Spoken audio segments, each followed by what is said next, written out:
I had in my head that creativity was, again, like pen to paper, paintbrush to easel. It was something that I personally did not have or even didn't have a draw to. This specific definition of creativity, and watching this documentary reframed that for me and really just expanded my definition of what creativity was with just like so many things.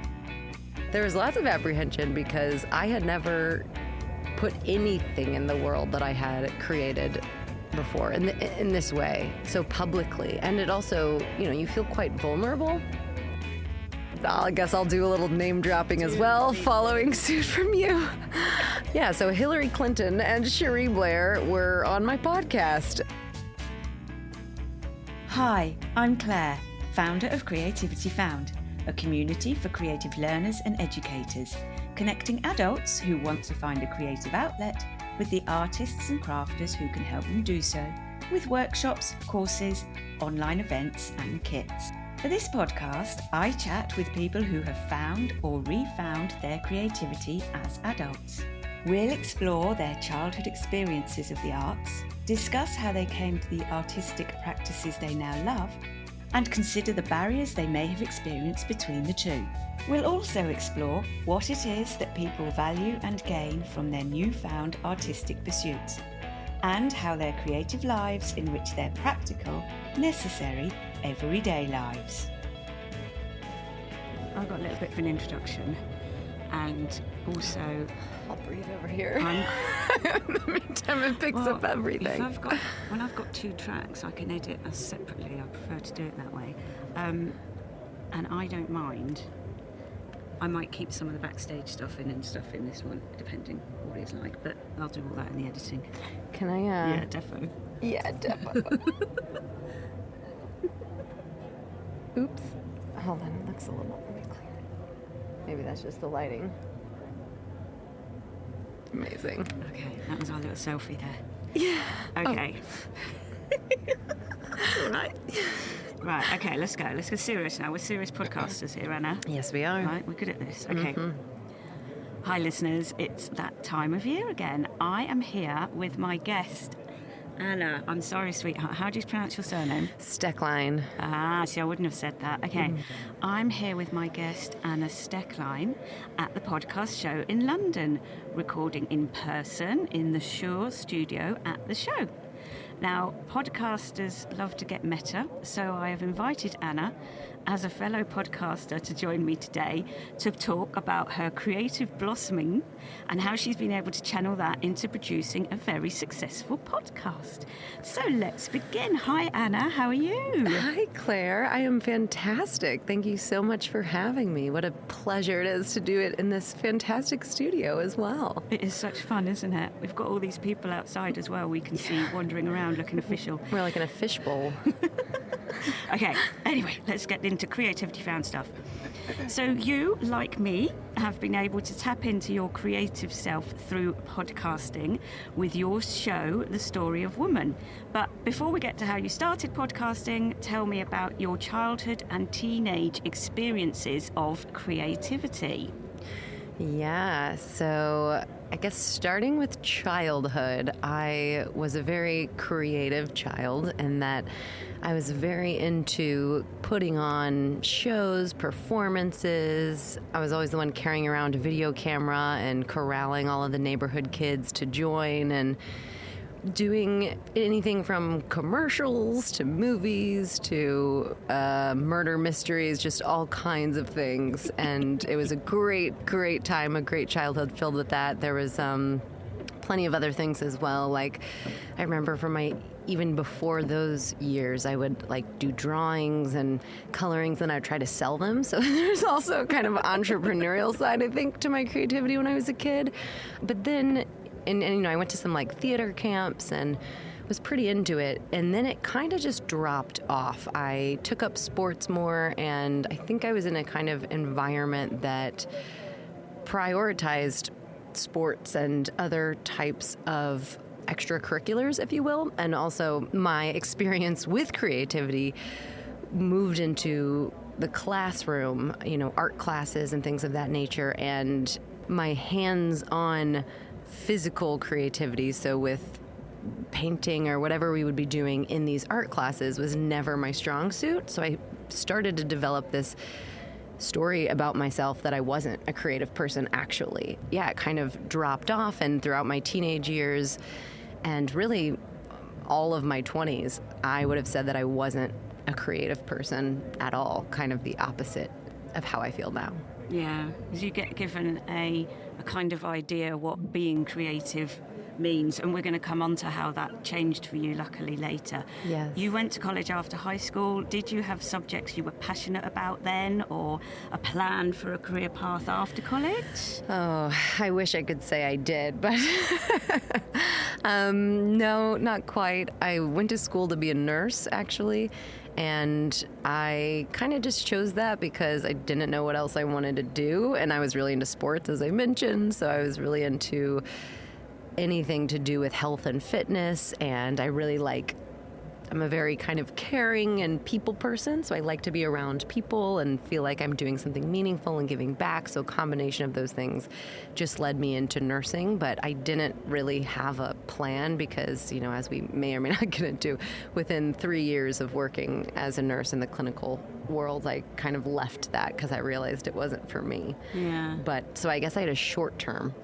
plan that didn't quite pan out. Yeah. Was it, therefore, you've mentioned that something happened, was there a reason that you then decided to say, no, I'm not doing nursing? Was there kind of like a slow burn or a catalyst? A bit of both. I started to realize, I couldn't see myself being a nurse in the long term. And I saw my paths forward as either kind of climbing the management ladder or going back to school to be a nurse practitioner, and neither really appealed to me. And because I couldn't see myself doing it for the long term, I just okay, well, there's no point continuing to do it now, and I need to start figuring out, or I want to start figuring out what's next. That in combination with just the last experience that I had was, without going into all the details, not conducive or safe because of the environment that I worked within, the number of patients that we had. I was in the emergency room, and I would have 15 plus patients because of the lack of staffing and the lack of support from senior management, and it was just a very kind of toxic overall work environment, and that was kind of the final straw. But there was definitely an underlying feeling leading up to that wasn't for me. That wasn't my path. Yeah, completely understandable. Now, the more keen listeners among you will have noticed that Anna has an accent, but she does live here in the UK. So tell me, Anna, what did you do after leaving nursing, and how is it that you now live here in the UK? Yes, I am American, and I was working as a nurse in New York City, and I ended up, because I knew I didn't want to do that, but I didn't know, what could I possibly do? Now I have this nursing degree, kind of boxed myself in, I felt like. So I ended up taking a job for like a medical device type company and doing that for a few years. And then I moved over to the UK while working in that industry, just with an ex, moved over with an ex for a combination of reasons, and a big reason just being we really wanted to live outside of the U.S. and he had a good job opportunity that allowed us to come. So yeah, we came over from there, and I worked in that industry for just another year, but discovered very quickly that industry in the UK is very different than it is in the U.S.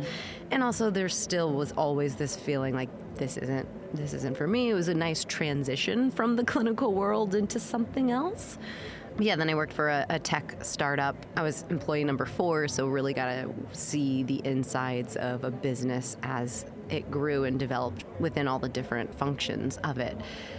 But again, still wasn't exactly for me. So I've had a lot of different careers, a lot of different hats that I've worn just as I've continued to pursue. I kind of have always just followed the feeling. I can just feel that this isn't right. I'm going to head in this direction and see where it goes. And that's kind of what I've done over the past decade until I've gotten to where I am today. Oh, well, no, good for you. You don't always know. And to actually be willing to keep trying things and to not stick with the thing that isn't quite right, and to be brave enough to try something else is absolutely superb, because otherwise you just you can get stuck, and this is what we're all about on this show, is helping people to realise that you can go in a different direction. So I want to talk now about your creative epiphany. Obviously an important part of any Creativity Found episode. I know that before you started your podcast, and you mentioned it earlier, we mentioned it earlier with the drawing, your understanding of what being a creative person means, and therefore your attitude to yourself as a creative person, they have changed and evolved more recently. So was there a catalyst for that change? There was, yeah. I can look back at something really specific, interestingly enough, which was a Netflix documentary. Of all things, I watched this Netflix documentary called The Creative Brain, or The Creative Mind. I think it's called The Creative Brain. And it just totally reframed for me what creativity was. You know, all this time, even though I had this childhood where I was doing these performance art creations, for whatever reason, you know, at this stage of my life, I had in my head that creativity was, again, like pen to paper, paintbrush to easel. It was something that I personally did not have, or even didn't have a draw to. So it was this specific definition of creativity, and watching this documentary reframed that for me and really just expanded my definition of what creativity was, with just like so many things. You know, it's the way that you prepare a meal, it's the way you tell a story, it's absolutely everything and everywhere, and every person is creative. And like listeners of your podcast will already know that, but for me this was like mind-blowing. I was like, oh my God, that means I'm creative too. And it just kind of like planted this seed, and I actually ended up watching that documentary a few times because it felt like a really important learning to try to integrate into my life. And yeah, that was kind of the single point of focus, but the podcast didn't come for maybe a couple years later, but I can definitely look to that moment and see that kind of reshaped the way I started thinking about myself and creativity in general. Yeah, so it opened your mind when the idea for the podcast came about, that you could do it. So let's move into that. What was that idea, and what are its origins? Yeah, so that idea, and it's funny, you know, we're talking about podcasting, and it was very much the idea itself, not I want to get into podcasting. I want to, you know, get into this creative industry. I was reading as a non-mother during the pandemic. I found myself with a lot more time on my hands. So I filled that time reading nonfiction books that centered around women and gender in some way. I'm just reading all of these books and willing this information to be out in the world more, because there's this like juxtaposition of what I'm reading and then, you know, what I'm reading in the news and what I'm seeing in real life. And also, I'm living in London, but I'm from a more conservative place in America. I'm from Missouri, and so there's also the juxtaposition of how I was raised and the way of thinking that exists there. And I just really wanted to find a way of making the ideas in this book more accessible, because I knew that everyone, and especially women, but really everyone, would be able to relate and begin to see and understand the systems and structures that are in place, whether we're talking about like healthcare or the economy or the way we design our city streets. If we look at all of these things through a gendered lens, it tells a very different story. So I wanted to find a way of bringing the ideas in these books, making them more accessible, because a lot of people don't like reading. A lot more people don't like reading nonfiction, and then even more probably aren't going to read nonfiction books about women. It's kind of the trifecta. So how can I make this more accessible? Podcasting seemed like a really great medium to tap into for that. And also my idea was, okay, then I'll just speak. You know, I'm not the expert. I'm learning. I'm on this journey of learning, and I want to bring other people along on this journey as well, so I can just interview the authors of these books and let them tell the stories. And yeah, that's kind of how the idea for it was born. Yeah. Well, interestingly, I'm just going to name drop now. So I've just been, having a chat with Russell Tovey of Talk Art podcast. But that is the same kind of thing. You can look at art and think, I don't understand it. That's high art. It's not for me. It's going to take me a long time to learn about this stuff. I just haven't got the space for it. Whereas you can put on the podcast, go for a walk with the dog or whatever, and get a more down-to-earth viewpoint, and then you can explore it further from there. So I completely understand what a good idea it is. Now, we can be podcast nerdy now, because with podcasters, we're at the podcast show. We're allowed to be podcast nerdy. So what about the actual logistics of making the show? Have any experience of it? Have any experience of getting guests? Did you enjoy the whole process of recording, editing, all of that lovely stuff? Yeah, I had zero experience in anything. I had never interviewed anyone in my life. I didn't know anything about the technology. I was a big podcast listener, so that was the experience that I had. But that's very different than creating it. You think it takes a lot less time when you're a listener. So no, I didn't have any experience. I didn't really know anyone that worked in the industry either. But luckily, I'm living in the 21st century where all this information is available by just typing some things into Google. So I just started researching, and I kind of approached it twofold. There was the learning about the storytelling aspect. So how am I going to pull out the information within these books and tell a story that's engaging and informational, that keeps listeners wanting to come back? And then there was also the figuring out the logistics, the technical side of everything. Yeah, how do I actually record something? How do I edit it? Where does a podcast even live? I didn't know any of these things. So just kind of approached it twofold, looking at those main areas, and just slowly figured it out myself, and started to meet people and talk to people and learn, and all the information for whatever you want to do in your life, whatever kind of change you want to make. It's all out there. It's just a matter of taking the time. At least that was for my journey. It was just taking the time and really committing myself that I'm going to go all the way through with this idea, because ideas are easy, the easy part.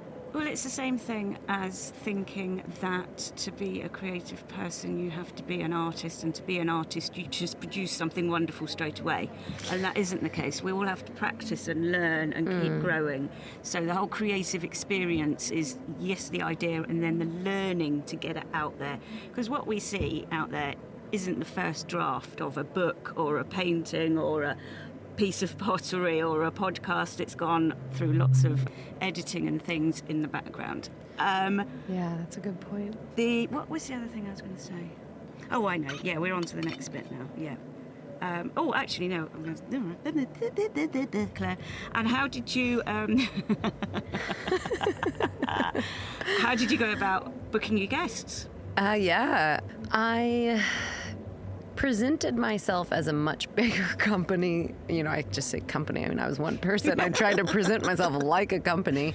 I just needed to tap into the mission that these authors had. We all were on the same mission, right? We're all wanting to spread awareness of these issues. That's why they're writing these books. That's why they want to talk about these books. So my thought process was just coming up with a detailed proposal that makes me look like a proper company, and the proposal detailing how this is my mission as well, and just kind of selling them on that, and also demonstrating to them that this is something I'm very serious about, that if they spend an hour with me recording, that I'm going to be actually creating and producing and putting something out into the world that would be great to have their names, their books, their things behind. So that was kind of the thinking about it. And so I just created a detailed proposal with all of these things and sent it out to loads and loads and loads and loads of people, knowing that not everybody would say yes. But, if you send it out to hundreds of people and you only need 10, those are pretty good odds. So that's what I did. And it worked because, I, from the very beginning, without having any listenership to show, I got much higher caliber people than I ever would have anticipated. But I think it was really, kind of tapping into their mission, demonstrating that that's the same mission as me, and I just want to create a platform to further elevate their work. And I'm taking all of this seriously. Yeah, perfect, brilliant. Did you have any apprehensions when you were ready to start releasing episodes? Absolutely. Without a doubt. I actually had this woman who was so kind and kind of just listened to a few episodes and helped me a little bit with, I did all my own editing, but she stepped in and listened to a few and kind of guided me a little bit in the beginning. And I may have just kept iterating and never put it out into the world. But at one point she was like, Anna, you just got to put it out into the world. You just got to do it. And I'm like, okay, fine. So there was lots of apprehension because I had never put anything in the world that I had created before in this way, so publicly. And it also, you feel quite vulnerable because the issues and everything that you're talking about are vulnerable and they go deep. And, I relate to my own personal stories in a lot of the episodes. And it's a scary thing to be vulnerable in that way and to not know how you've put all your blood, sweat, and tears in, how that's going to be received. But a big learning I've had through the journey is, and I'm sure your listeners can relate as well, is, you can't control that. You do what you can and you make your own creation, and then that's it. You put it out into the world and you kind of see what happens. So I had a lot of apprehension at first because I hadn't done that initial release out into the world, but it's gotten a lot better over time. That apprehension, but it was absolutely there. I think this is a really good time for Anna and I to reach out to our listeners and let them know that we'd love to hear from you guys. We'd love to know that you're listening and what you think. I talk about this fair bit, about being a podcaster is quite isolating because even though you see the numbers, you see that people are downloading, you don't know who those people are. You're not at an art exhibition seeing them walk by or, in a theatre seeing an audience. So do anybody out there that loves our show, don't comment if you don't love our shows. Maybe if it's constructive. We'll get some constructive feedback. Maybe. I don't know. I'm not even sure then.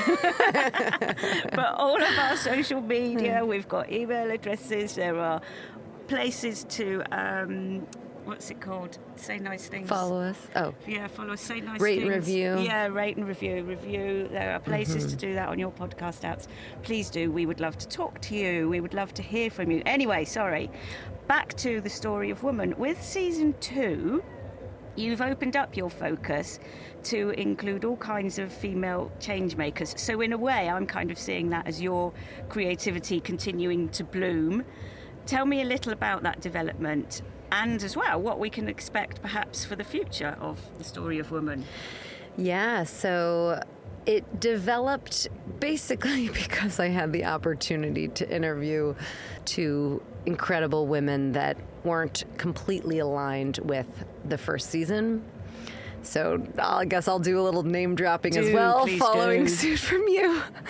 Yeah, so Hillary Clinton and Cherie Blair were on my podcast recently, and it pivoted slightly because I had the opportunity to interview them. And, they've both written nonfiction books, and they're both women, and they both focus on these issues. So it's not like it was completely out of left field, but the way season 1 was structured and the way the podcast is structured is looking at different areas of our world through a gendered lens, as I kind of mentioned before, the economy, healthcare, whatever, but through these books. Season 2 is similar, but it was talking to women at the top of various industries. So it was kicked off with Hillary Clinton and Cherie Blair, who talked a lot about the politics side of things, but also as business leaders. Cherie Blair has a foundation where she supports women entrepreneurs all over the world. So we really looked at kind of entrepreneurship and business. And then the other themes of the season were athletics and sports, climate, athletics and sports, climate.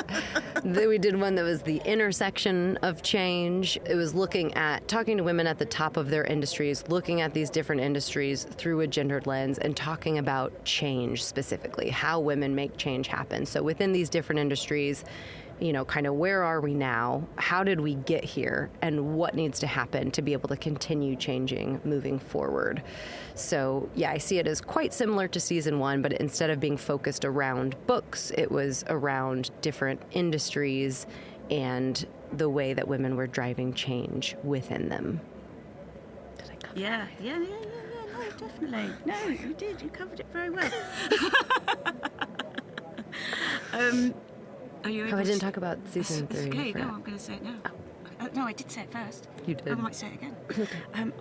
Are you able to tell me about plans for the future? Yes and no. Oh, we might be a little cliffhangery, but so season 3 will come out and will be quite similar to what listeners currently experience, and it's going to be a combination of authors, of business leaders. It's going to be a kind of combination of the season 1 and season 2 of the different types of women and non-binary people that I speak with, and a couple men. I've had a few men on as well. And then after season 3, I've got something pretty big in the works. But it's all up in the air at the moment, so I can't say much. I'll just say the story of woman is going to go global. We're gonna be expanding. I'm gonna be expanding and possibly taking this on the road a bit. Oh, no. Wow. So stay tuned, subscribe, follow all of the things so that when I can say more, you'll be the first to know. You'll be there. Okay, well, tell us how to do that. I wish I could say more now. Tell us how everybody can connect with you. Yes, thestoryofwomanpodcast.com is the website. From there, you can find all the social media links. All of the social media links are something like The Story of Woman, but there's an occasional dot or underscore, but they're all, just search The Story of Woman, The Story of Woman podcast, and you will find me. You can also find my email address there, get in contact, because as Claire said, love to hear from you. I always think people hear my voice, your voice all the time. We want to hear your voices. Yeah, definitely. So get in touch. Brilliant, and we won't bite. Do please get in touch.